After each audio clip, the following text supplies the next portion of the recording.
From the day Amaka was born, there was something different about her. She didn't cry much like other babies. No, she just yawned, smiled a little, and slept off. Even the nurse who delivered her said, "This one will like sleep, oh, madam. She won't stress you at all," and she was right. As a child, Amaka loved sleeping even more than food. When other children were running around playing 10 and 10, Amaka would find a corner, lie down with a wrapper over her head, and snore like a baby cow. Sometimes neighbors thought she was sick. One auntie even came to knock one day. "Mama Amaka, your daughter has not moved since morning. Is she okay?" Mama Amaka smiled. "She's okay, she's just resting." Resting. "Okay, oh, if you say so." Mama Amaka was always embarrassed. This girl would never stop dragging her legs out. Unfortunately, even Cain couldn't chase sleep away from Amaka. Her mother tried everything. She poured cold water on her in the mornings, but Amaka would still sleep on a wet mattress. She put pepper under her nose. Did it work? Amaka would sneeze and go back to sleep. Not even buying the loudest alarm clocks could help. The spirit of sleep was stronger than all her mother's efforts. It was worse in school. Amaka would sleep in class with her mouth open and pen still in her hand. Her classmates would draw on her face with red pen, yet Amaka wouldn't move. Her teacher, Mrs. Okoro, got tired one day. She shouted, "Amaka, wake up. What kind of spirit is holding your eyes?" Amaka jumped up, confused, and said, "Sorry ma, I was praying in my heart." Praying? The teacher frowned. "Yes ma, I always pray with my eyes closed." "You were snoring while praying." Amaka smiled. "Yes ma, that is when I pray deeper." The whole class burst into laughter. Mama Amaka was called to school more times than she could count. One day she sat Amaka down. "My daughter, tell me the truth. Is it that you are tied in the coven of sleep? Do you often see yourself floating anywhere?" Amaka frowned. "Mommy, you worry too much. This sleep is natural. Some people sing, some dance, but as for me I sleep." Her mother exclaimed in shock, "Iwu. My own child is gifted in sleeping." No matter how much her mother talked, Amaka didn't care. In fact, every warning was like comedy to her. She even gave herself the nickname Sleep Ambassador. One Saturday afternoon, Mama Amaka was cooking egusi soup when she heard people laughing loudly from the backyard. It was Amaka talking to her friend Ngozi. "I will enjoy marriage, oh," Amaka said. "Are you sure marriage is not beans?" Ngozi replied. "Abeg, marriage is not a military camp. I will sleep when I want to. My husband will understand." From the kitchen, her mother shouted, "Which husband will understand?" "Mommy, leave it now. Marriage is love, not labor. I won't marry a man that will be shouting wake up every morning." Her mother had to come out to meet them. "So you think marriage is sleep and meat pie? Let me tell you, marriage will humble you, oh. Then I'll marry a humble man now." Amaka laughed. "God, I beg." Her mother looked up. "This girl thinks marriage is a playground. Look, Amaka, a good wife, wakes up early. She takes care of the home. She prays with her husband. She manages money. She doesn't sleep all day like a lazy cat." Despite all this, men still admired Amaka. She was beautiful and had a lovable personality. And that was how she captured the heart of Chaik. It all started on a Sunday morning. Amaka had managed to follow her mother to church, but after praise and worship she was already dozing. While others were shouting amen, Amaka was mumbling men right in the middle of the pastor's message. Her head dropped forward with a loud bam. Her forehead hit the pew in front of her. Everyone turned while her mother covered her face in shame. "God, why me?" Just as Amaka was rubbing her forehead and trying to sit up straight, a gentle voice whispered, "Are you okay?" She looked up, and there he was, Chaik, a fine tall man with glasses that made him look like a rich professor. "I am fine," she said, pretending to be alert. "I noticed you've been meditating deeply." Chaik smiled. "Oh yes, I was praying." You pray very silently," Chaik said. Amaka smiled, trying to act classy. "Yes, that's when I pray deeper." After church, Chaik waited outside and greeted her again. "I am Chaik. I just joined the church. I am Amaka. I've been here for long." He smiled. "I like peaceful people. You look peaceful." My life is peace itself, Amaka smiled proudly. They exchanged numbers, and from that day Chike began to call. They would talk for hours. Surprisingly, Amaka had energy on the phone. She would gist and laugh without blinking. But when he asked to meet her for lunch at 12 p.m. one Saturday, Amaka came at 2 p.m. I'm sorry, I overslept. There's no problem, Chike smiled. He liked her too much to complain. Love was truly blind and a little deaf too. But one day Amaka warned him, I like to sleep a lot. Oh, I hope you won't come and be disturbing my destiny. Chike laughed, no problem. I'll be patient. And truly, he was patient. He accepted her weakness without complaint. Even Mama Amaka was surprised. Chike must be sent from heaven. Oh. When Chike proposed, Amaka accepted without a second thought. They had a beautiful wedding ceremony. But before they left, Mama Amaka pulled Chike aside and whispered, My son, may God be with you in this journey. And I hope your house has enough noise, because if you let this girl sleep in a calm environment, she may forget to wake up. Oh. Chike just laughed. He had no idea what he was signing up for. At first, Amaka tried for real. She wanted to be a good wife. She woke up early, cleaned the house, prepared meals, and even prayed with Chike in the morning. Chike was impressed. Wow, this marriage thing is working, he said. But after 2 weeks, Amaka started showing her usual signs. First she overslept and forgot the soup on fire. Chike came home to meet a burnt pot and smoke in the kitchen. But Amaka's mouth was very sharp. She quickly blamed it on the onions. The onions were making me cry, so I went to lie down small. The next week she forgot to pick up Chike's clothes from the dry cleaner because she slept off while watching TV. Then one day Chike came home early and found Amaka sleeping on the floor with a mop in one hand and a bucket beside her. Amaka, what happened? She jumped up. You're back. Oh. I was just mopping when I felt a breeze. Then I said let me sleep a little. Chike scratched his head. He had to be patient. Love is endurance after all, right? But things got worse. When Amaka got pregnant, it became a disaster. From the day she found out, pregnancy became her golden ticket to sleep all day. You don't understand. Oh, she told Chike. You're not the one who is pregnant. Do you know I am carrying a full human being? She would sleep after breakfast, sleep before lunch, and sleep during dinner. She even slept in the bedroom while brushing. Once Chike found her with toothpaste foam on her chin, sleeping and holding the toothbrush like a microphone. Amaka, this is not normal. But Amaka defended herself. You don't understand. Oh. Pregnancy comes with sleep. My baby needs rest. But you are the one sleeping, not the baby. Yes now, because we are one. Chike just shook his head. When she finally gave birth to a healthy baby boy, Keen, Chike almost cried. Not only for joy, but because he hoped things would change. But motherhood didn't cure Amaka's gift. She slept even deeper after delivery. Even her own mother was shocked. During a mugwo, one night Mama Amaka was carrying the baby and struggling to stay awake. She entered Amaka's room and shouted, Amaka, come and breastfeed this boy. Amaka opened one eye. Mommy, just dance with the baby a bit, he will sleep back.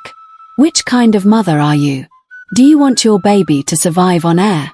Throughout the period of a mugwo, Amaka barely touched the baby except to breastfeed him. She made good use of the resting period even though her mother wouldn't stop complaining. By the time Amugwo was over and her mother left, Amaka sighed in relief. Finally, I can rest from all her shouting. Chike was shocked. Rest? Amaka, are you dreaming? Don't you know the baby is your responsibility now?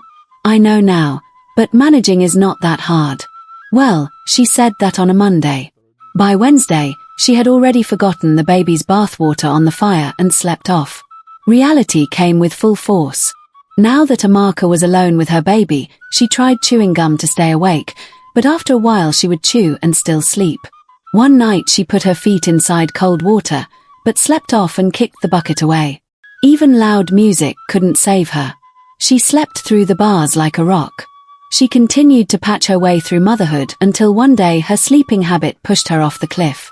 Chike came home that evening to find her asleep on the sofa with her phone ringing under her cheek. Amaka, how long have you been sleeping? She opened one eye, rubbed it, and said, I don't know. When you left this morning, I just said let me rest small. You've been sleeping since morning? Amaka, what of the baby? Oh, he was beside me. He crawled away small, but he will come back. Chike looked around. Crawled away, where is he now? Amaka sat up, looked left and right, and froze. Jesus! My baby, oh!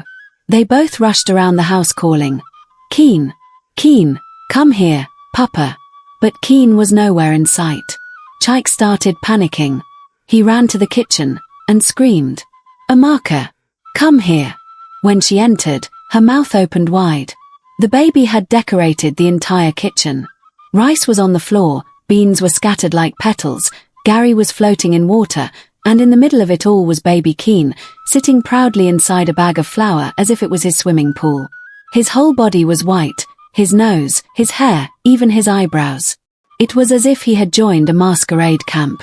Then Chike noticed him crawling towards a small red container. Pepper. Chike dived like a goalkeeper and snatched it just before Keen dipped his hand inside. He rushed the baby to the bathroom. Then he turned to Amaka. You were sleeping through all this? Amaka covered her mouth. I didn't hear anything. I think I slept too deep. Chike couldn't talk again. He bathed the baby, dressed him quickly, and stormed out with Keen in his hand. Where are you going? Amaka asked. To the hospital. What if he swallowed something dangerous? Please now, let me follow you. No. Stay right here and continue sleeping. With that, he slammed the door and left. At the hospital, Chike paced back and forth like a madman. The nurse came out. Sir, your baby is fine. He just had a little flower in his ear. Chike almost cried in relief. Thank you, Jesus. Meanwhile at home, Amaka was sweating under the air conditioner. She was fully alert now. I've messed up. I have really messed up. She tried calling Chike, but his number was switched off. When he returned later that night, he didn't even greet her. He walked past her and dropped the baby on the bed, then stood with his arms folded. Amaka ran to him. Chike, I'm very sorry, please. Sorry. You were sleeping while my son was in danger. Would you be saying the same sorry if something had happened to him? I know. I was just tired. I tried to stay awake. I even chewed gum. Chike pointed angrily. Amaka, I have tried. I closed one eye, even closed the two eyes for you. But today, my eyes opened. Chike, please, I'm really sorry. I can't trust you anymore. You don't have any sense of responsibility. This house is not a playground. Tears rolled down Amaka's cheeks. I will do better. I will change, I promise. I've heard that before. Tomorrow morning, you will pack your things and go back to your mother's house. I need space to think. Chike, you can't send me away with a baby now. Who said I'm sending you with him? I'm sending you alone. He's safer here with me. Amaka knelt, begging Chike, please don't do this. You are my husband. But he turned and walked out. Amaka sat on the floor crying, until she slept off. She slept in that position all night. By morning, Chike had packed her bag for her, placed her phone and small cash on top. I already called a keek for you. I informed your mother too. Amaka stood outside her mother's house with swollen eyes. She looked up at the sky and shook her head. So this is how my marriage ends because of sleep. She entered the keek slowly like a defeated warrior and sniffed the whole ride. The driver didn't even ask what was wrong. He just increased his music volume to avoid drama. When she arrived at her mother's compound, she knocked on the gate. Mama, it's me, your daughter. From inside, Mama Amaka shouted, go back to your husband. This is my own husband's house. Mama, he sent me away. Good. Then go back and beg him. Amaka shouted louder, Mama, I don't have anywhere to go. Just let me in for today. I can sleep on the floor. Of course you can sleep on the floor. That is your favorite place. Please, Mama, I have changed. Her mother opened the door slightly. Really? So how many hours have you stayed awake today? Amaka looked down, about 2.5. Then come back when you reach 6 hours, she said, and slammed the gate. Amaka stood there like a chicken caught in the rain. She sat on her bag and began to cry. God, I am finished. Even my own mother chased me away. Where will I go? She wandered for hours like a refugee. That night, she found a wooden bench outside one local mammy joint and sat there. She tried to sleep, but for the first time in her life, sleep refused to come. The ground was too hard, the night was too cold, and mosquitoes even formed a choir above her head. She covered herself with a wrapper and promised, "If I survive this night, I swear I will change." Morning came, and Amaka looked like Nanny Goat. Her eyes were swollen, her hair scattered like barbed wire, her lips cracked. As she dragged herself along the road, she noticed a wooden signboard near a gate. Night security guard wanted. No sleeping. Standing job. 12-hour shift. She blinked twice. No sleeping? Now wow, she almost walked past, but something pulled her back. She looked up at the sky. God, are you saying something to me? Is this divine punishment? Then she shrugged, well, maybe this is what I need. She knocked. A tall man with a white stomach came out. Who you dey find? I saw the sign. I want to apply. The man looked her up and down. You want to be security? You dey craze. I'm serious. I can do it. I need this job, please. The man looked suspicious. You look like person with fever. You fit do night duty. Amaka raised her hand. I promise. I can do it.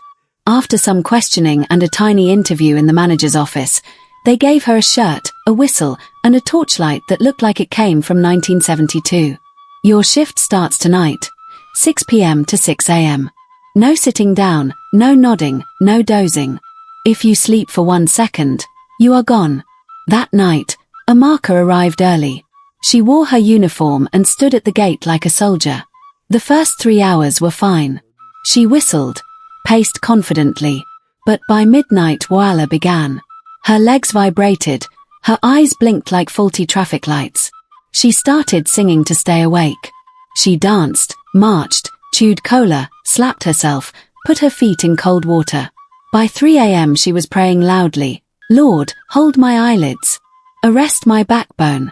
Slap me if I bend. At one point, she even tied a rubber band to her hand and kept snapping it to feel pain. Other night guards mocked her. See Madam Security, how far now? Who even give you torch? You see any woman here? But Amaka ignored them. She had one mission, conquer sleep. Slowly, she did. Day by day, she got stronger. She stood for 12 hours with no chair, no sleep, no sympathy. By the end of the first month, she had dropped 5 kilograms, her skin pale from stress, but her mind sharp like blade. One morning, she looked into the mirror. Kai, I am no longer Amaka the sleeper. I am now Amaka the watcher. She started saving money, eating less, planning more. 2 months later, she gathered courage, went back to her mother's house, and knocked. Mama Amaka folded her arms. You again? Mama, please hear me out. I have changed. You've said that before. What is new this time? Amaka showed her cracked heels, her black security boots, and her ID card. I have not slept in peace for 60 days, Mama. Her mother's eyes widened. Really? Yes, Mama. I now know the value of staying awake. I understand how careless I have been. Her mother stepped aside. Come in, my daughter. You have really graduated. From that day, Amaka didn't rest, literally. Sleep was now her enemy. She cleaned before sunrise, washed clothes, fetched water, swept gutters, even helped neighbors. Mama Amaka was confused. Amaka, are you running for House of Assembly? No, Mama. I'm just practicing for my second chance. But you hardly sleep again. What happened? Amaka smiled. Sleep left me when I realized what I lost. That night she told her mother, Mama, I want to go and beg Chaik. But I don't want to go empty-handed. Her mother nodded. That's a good plan. Beg with action, not just tears. The next day, Amaka went to the market with her small savings. She bought baby clothes, formula, and plates, since she had broken most of the old ones. Then she went to Chaik's house. She knocked. The gate opened slowly. Chaik stepped out. Good evening, she greeted humbly. Chaik frowned. What are you doing here? I came to beg again. But this time, I brought proof. I don't want your tears and promises, Amaka. No tears today. Just truth. She brought out her security ID card. I work night shift. 12 hours straight. No chair. No sleep. Rain beat me, mosquitoes feasted on me. I've stayed awake every night since you sent me away. Chaik looked at the card and laughed. You? Security. You that sleeps like broken wall clock. I did it because I had to fight for my life before I lose everything. I nearly lost my baby. And you too. Chaik didn't say anything. She stepped forward, held out the baby items. I bought this for Keen. Please let me see him. He hesitated, then went in and came back holding little Keen. As soon as the baby saw Amaka, he kicked excitedly. Amaka ran, carried him with tears in her eyes. My Keen. My baby, my sweet potato. Chaik watched quietly. After a moment he said, Keen misses you. And I do too. But I'm scared. Amaka nodded. I understand. But please, give me one chance to earn your trust. I am ready to serve this marriage like youth service. Chaik smiled faintly. Go and greet my mother. She's inside. Amaka almost fainted with joy. You mean I can come in? Don't over-celebrate yet. She rushed in, hugging Keen. Mama Chaik was sitting in the living room, sipping tea and watching Africa Movie Channel.